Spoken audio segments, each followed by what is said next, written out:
ay nagbabalik para magluto naman ng isa pong dessert na galing pong Kapampangan ulit. Ang dessert po na tawag ay tibok-tibok. So gagawa po tayo ng latek gamit ang coconut cream.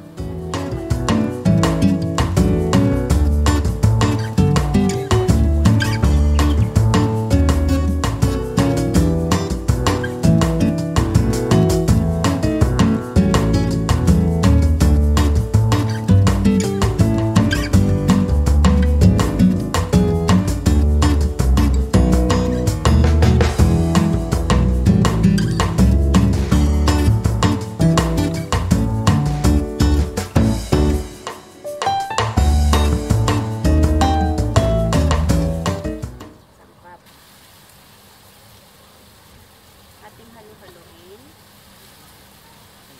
hanggang sa kumulo at lumapot.